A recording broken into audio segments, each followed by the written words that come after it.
Trick or treat.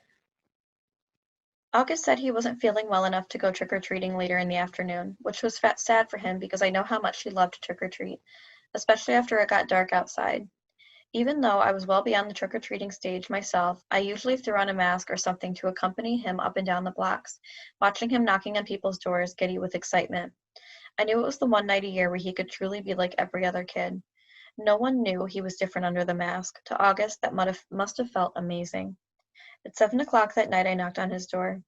"Hey," I said. "Hey," he said back. He wasn't using his PlayStation or reading a comic book. He was laying in his bed looking at the ceiling. Daisy, as always, was next to him on the bed, her head draped over his legs. The bleeding Scream costume was crumpled up on the floor next to the Boba Fett costume. "How's your stomach?" I said, sitting next to him on the bed. "I'm still nauseous." "You sure you're not up for the Halloween parade?" "Positive." This surprised me. Usually August was such a trooper about his medical issues, whether it was skateboarding a few days after surgery or sipping food through a straw when his mouth was practically bolted shut. This was a kid who's gotten more shots, taken more medicines, and put up with more procedures by the age of 10 than most people would have to put up in 10 lifetimes. And he was sidelined by a little nausea. "You want to tell me what's up?" I said, sounding a little bit like Mom.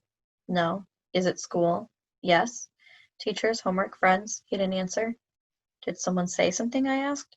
"People always say something," he answered bitterly. I could tell he was close to crying. "Tell me what happened," I said. And then he told me what happened. He had overheard some very mean things some boys were saying about him.